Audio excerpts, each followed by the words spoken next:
Well, welcome to Christian Answers. This is Pastor Jeff Short giving you commentary on news items from a biblical Christian perspective. Well, today we're going to be jumping into an older news story that at first I thought I'm not going to comment on that because everybody's been talking about that. But then I realized, wait, this is a teachable moment, and this is a moment where a Bible teacher can actually teach the Bible using a contemporary news item, and that's what we want to do. We want to apply God's Word. A lot of churches, a lot of pastors, they preach from the Bible, but then they leave it hanging out there. They don't apply it. They don't get it into the real world. They don't get it to the rubber meeting the road, so to speak. And this is an example of a news item where we clearly have teachings in the Bible that show us how to act, how to behave, what our attitude should be.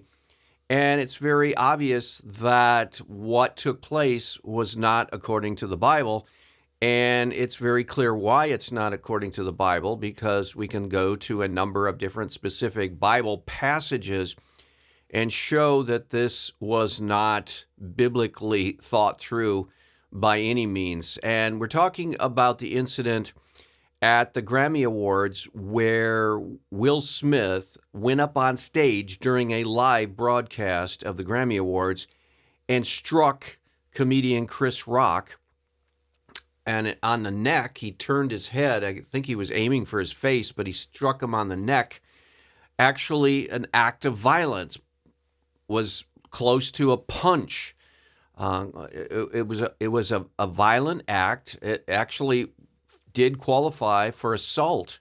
So Chris Rock, the comedian on national television, millions of people watching, could have filed charges against actor Will Smith for coming up on stage and trying to assault him. It was crazy. And when someone told me about it the next day, I thought that is really strange because you don't see that.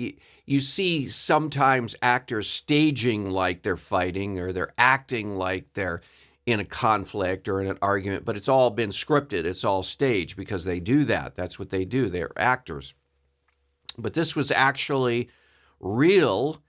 Will Smith evidently felt that he had the right to go up on stage. He was seated in the front row with his wife, and the comedian Chris Rock made some kind of a innocent, innocuous joke about Will Smith's wife's head that was shaved bald. Jada Pinkett Smith has, I guess, a hair loss condition where she shaves her head bald. And Chris Rock made the joke about some kind of reference to G.I. Jane, which was a movie a couple decades ago with Demi Moore, and she was joining the military, and so she shaved her head bald, and it made her look tough, and she went in there, and she was supposed to be a tough woman military recruit. And so the reference was to G.I. Jane. It wasn't even a mean reference. It wasn't hurtful. It was just something to point out that Jada Pinkett Smith came to the Grammys with a bald head. Now, I don't know why she went there. If she does have a condition like that, they have things called wigs, and women wear wigs all the time. And some of them are very expensive wigs, and most of the really high-quality wigs that women wear, you can't even tell that there's a wig on. But then some of them you can, because it obviously looks different from their own hair. But a lot of times the women can just wear these wigs, and you don't know, and you can't tell. And unless you tell people, they would never have guessed. Well, Jada Pinkett Smith could have gone to the Grammys wearing a wig. She didn't. That was her choice. That's okay. And she sat there, and nobody gave her any problems. And the only thing she encountered was a joke by Chris Rock, and it was an innocent joke, and it was a harmless joke. And Chris Rock doesn't have any ill will toward Jada Pinkett Smith. But and even Will Smith at first, after the joke was said, he started chuckling, but then he looked over at Jada Pinkett Smith and realized, wait a minute, she's not laughing. So she was offended by it. Okay. That's when he got up, took it upon himself to punch out the comedian Chris Rock, who told the joke, told the reference to G.I. Jane. And all this happened right out in front of millions of viewers on television. Now, there's so many different things that are wrong with what Will Smith did.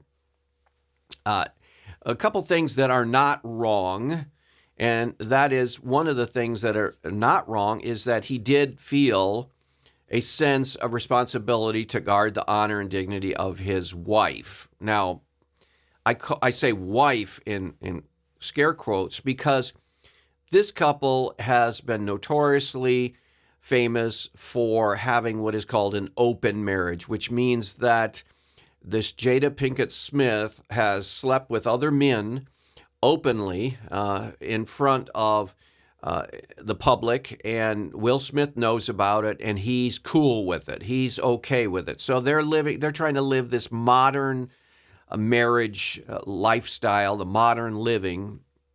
They're trying to have a modern family where the members of the marriage, the man and the woman, can actually date and have affairs with members of the opposite sex, and it's okay with their wife or husband. So Will Smith is living with the situation that his wife is having sex with other men, and he's okay. And so he shouldn't be taken too seriously when he's trying to stand up for the honor of his wife, because if he really cared about the honor and dignity of their marriage and the wife, he wouldn't allow for an open, so-called open marriage where his wife can have affairs with other men, totally okay with him, and he with other women, and she's totally okay with that.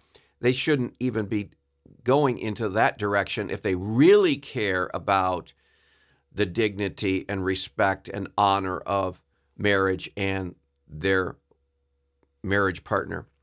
But be that as it may, it is a good impulse for a man to care about the honor and respect and dignity of his wife, so that when she's insulted under normal circumstances, if they actually had a real marriage as described in the Bible, it would be perfectly fine for Will Smith to object to and feel offended when someone is making a joke about his wife. Now, on that level, though, as far as the innocence and the harmlessness of the joke that Chris Rock made, you have to realize Jada Pinkett Smith came to the Grammys with a bald head. Doing so in Hollywood is not that great of a radical move. There was, I think, a woman named Susan Pewter. I think she wrote a book, something like Enough is Enough, and totally bald head. I think Tina Turner did that in a few movies. There are women who appear on the screen, in movies, on television, in public, with a shaved head. It's not very common, but you see it in Hollywood. And so it's not that big of a deal. It was in the years past where you would see a woman with a shaved head. In fact, during World War II, that was the punishment for Nazi collaborators. If you were in France and you were a woman and you were sympathetic or helping with the Nazi occupation there, the townspeople would shave your head, and that would be the symbol of shame because you were a Nazi collaborator. You were working with the enemy. So that's how they would punish you. So in the past, women were a lot more embarrassed, ashamed to go out in public with a bald head. Today, it's not so much, simply because everything's up for grab today. And especially in the Hollywood crowd, Jada Pinkett Smith could have gone to the Grammys and no one would have cared whether she had a bald head or not. It wouldn't have been shameful or embarrassing for her to do that. And they're supposedly a modern couple, so it was no big deal. And they're living in a Hollywood scene where all things are okay, I guess. Do what you feel. And so even the Chris Rock joke about G.I. Jane, Demi Moore is not ashamed of her looks in that movie, even though she has a bald head. And Chris Rock wasn't mean or critical of Jada Pinkett Smith. He just made a reference that she had some connection with G.I. Jane, and she does. She also chose to shave her head. So there wasn't any malintent on the part of Chris Rock, and Will Smith should have taken it in stride. And but if he did have offense, if he was offended, if he did get upset, well, that would be understandable. In a normal marriage, it would. In their experiment with open marriage, it's weird, it's odd that he would have any kind of offense at all.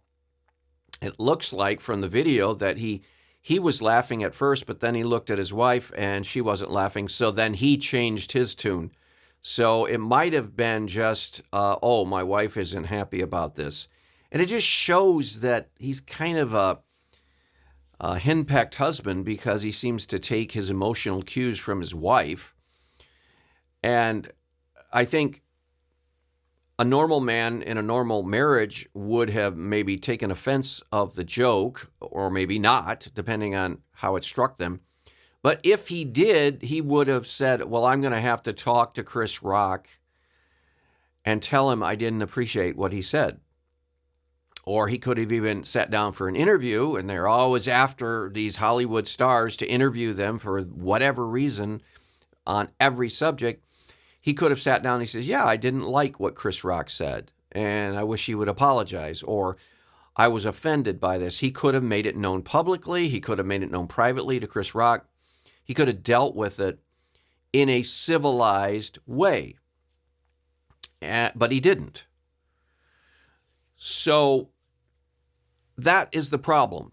And that is a problem that we're seeing more and more in our culture, and that is we're living in an uncivilized world. We're living in a world where people feel that they can do acts of violence and do it in front of the public and do it in front of millions of viewers like Will Smith did. They think they have a right because they have a feeling. They think they have a right to act on that feeling, or they think because they have a thought, they have a right to express that or say that in any context. And they think that to deny themselves an expression of whatever they feel is to not be free. But that's false. We're taught in the scripture, we're taught as Christians to have self-control. That's one of the fruit of the spirits listed in Galatians. You can read that for yourself, the last chapter of the book of Galatians. One of the fruit of the Spirit, one of the benefits of a relationship with God is that you have self-control. You can control yourself. If you have an emotion, maybe Will Smith had an emotion, strong emotion of outrage or offense or hurt that something hurt his wife and he wanted to defend her. Okay, he had an emotion, but that doesn't mean you act on that emotion. You have to exercise a little self-control. Now, in another circumstance, if you're outside and someone comes up to you out of the blue and starts cursing at your wife or insulting your wife or harassing your wife, yeah, there are steps to do to process that. You can warn the person, hey, that's enough. Back off, and any decent man should do that because that's part of the calling of a man, according to the scripture, is to protect and defend his wife, not only physically, but her honor, her dignity, her reputation, and to protect her. And that's what she can look to her man to do, her husband to do. And that's one of the great beauties of the male-female binary relationship that God designed back in Genesis. He made them male, one category, female, another category, put them together in the garden. And we see that first marital relationship form. And then Jesus underscores that same male-female marriage relationship in the New Testament, in the Gospels. And so that's a good impulse to defend and protect the dignity of the wife by the man. So in that sense, Will Smith, wanting to protect and defend his wife against insults or even jokes, is good and honorable. But again, self-control. Self-control means you don't act on every feeling you have or act on every thought you have. Imagine what process had to go through for Will Smith to actually do what he did, and then the safeguards and the gates and the doors that he had to go through, that he should have been stopped at some point. For example, he thought it was initially kind of funny because it was a little clever joke about the movie G.I. Jane. And maybe a lot of people didn't even get the joke, didn't even understand it. So if you weren't around 20 years ago, I think it was maybe the movie 20 years ago, I think I might have seen parts of it. I can't remember the whole plot of the movie. But it was about a woman who decided to join the military, and it was about her toughness and ability to make it and go through all the tests that the man had to go through and everything. Kind of a feminist movie, an early feminist depiction of a tough woman. Now we have them all the time in superhero movies where the women are taking on like 10, 15 guys and beating them up and putting them in the hospital and breaking bones and everything. Totally not real, but in movies and Hollywood, there's a lot of stuff that goes on that's not real. Most of what goes on in Hollywood is not real. But be that as it may, him being amused and actually laughing at the joke at first, but then once he saw his wife was hurt or angry or mad, that changed. And that might have kind of overrode a lot of his other self-discipline gates and the walls that would have kept him from doing something. He felt that his wife might have wanted him or obligated him or expected him to do something. And again, what's so strange is that she's off sleeping with other men in this open marriage, so-called, and now she's looking to Will Smith to protect her honor and dignity because she's offended by a joke. I mean, that's a joke in itself. I mean, she's in a modern open marriage. They're not playing by the rules of the biblical Christian marriage and matrimony. And yet she's now going to revert back to the old biblical marriage model and be offended at someone and wanting her husband to stand up for her, even though she's not following the biblical traditional marriage script in almost any other part. So she's wanting the man to stand up for her part.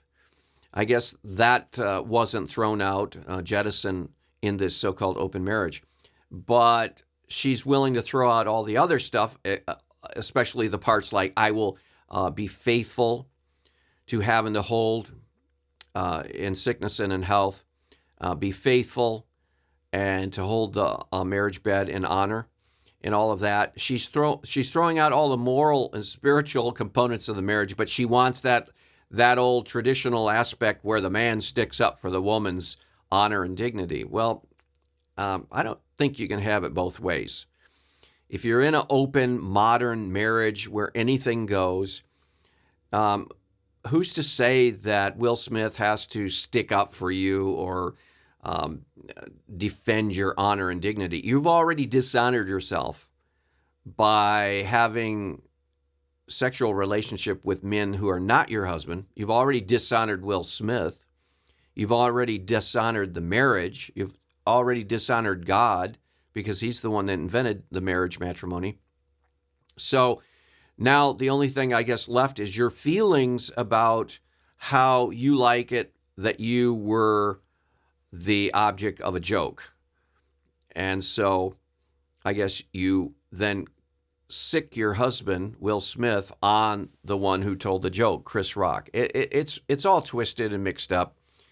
But so Will Smith was offended. He went up, but again, he should have had aspects of his inner feelings and emotions and psyche that would have stopped him before he went up on stage. He could have said, I'm going to talk to him. I'm going to really give him a piece of my mind because as a couple, we were offended. Or he could have, like I said before, gone public with a public criticism in a magazine or a TV interview or a radio interview. He could have made his displeasure known and restored a semblance of honor and dignity, I guess, to his wife. He could have stood up for his wife, but he didn't have to stand up for her right then, right there, and get into a violent act in front of millions of people at a awards ceremony. There's also that aspect of there's a time and a place for something. There's a time, as the Bible talks about in Ecclesiastes, a time for war, a time for peace, a time to strike and a time to heal, a time for this and time for that. There's an appropriateness. There's a way to deal with things.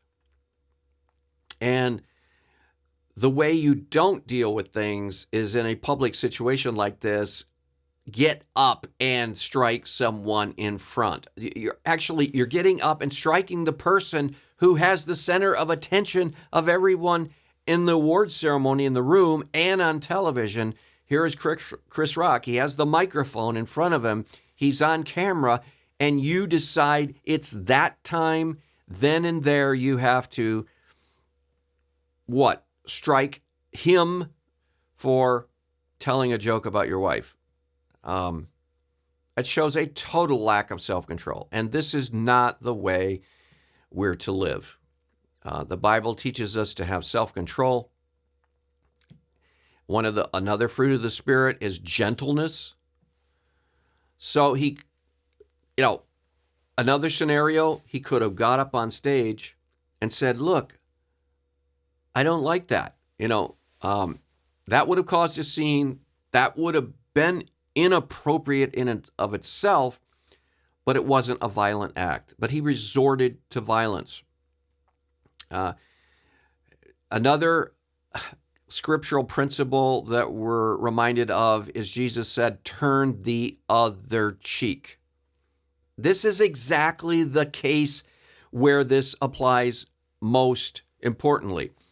Now, the Amish have taken the turn the other cheek to its outer limits. Actually, they're over-applying it. They're thinking that applies to nations.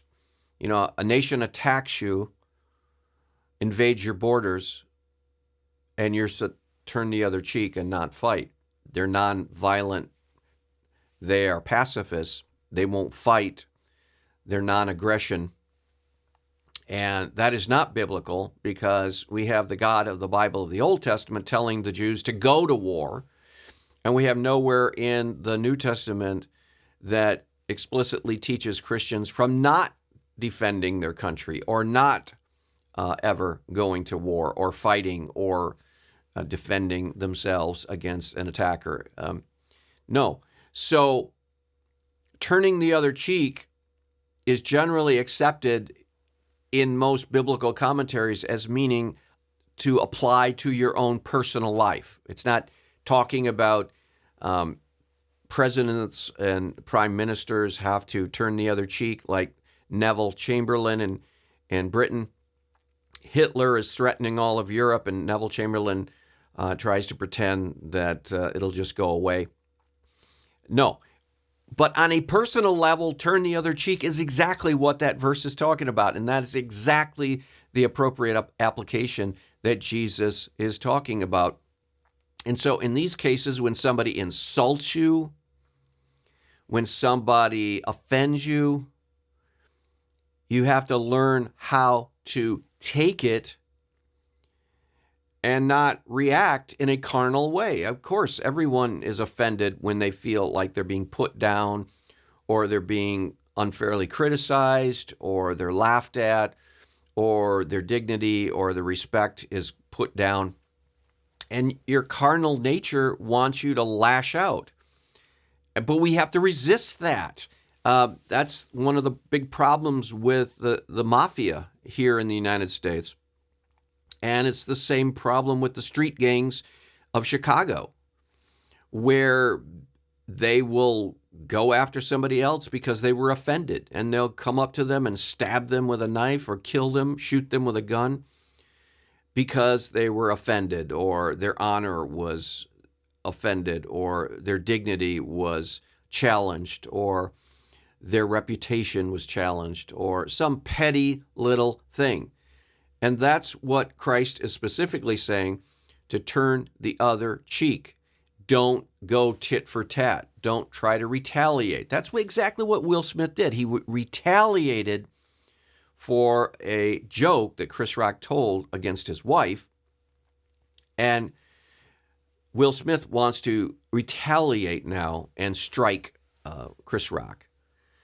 Now, it is a little different because it wasn't a joke at Will Smith, but it was a joke against his wife, his marriage partner.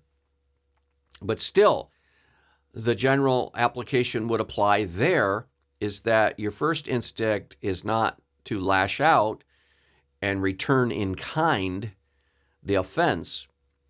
The first instinct should be to just either ignore the insult or deal with it in a more godly way, a more appropriate way, but not to do violence in a public setting. This is part of the problem in our culture. We don't have any sense of proportion. We don't have any wisdom. We're losing our biblical base, principled wisdom, and we're just acting like animals. And this is a bad example of Will Smith lashing out without thinking, in emotions, without thinking through, without using wisdom, violating scriptural principle after scriptural principle. Well, we're abandoning God, and Will Smith had in his marriage. He's abandoned God's ideal for marriage, and he's abandoning the wisdom of God as well. So let us learn from this example and follow God in all things. We'll see you back next week on another edition. God bless.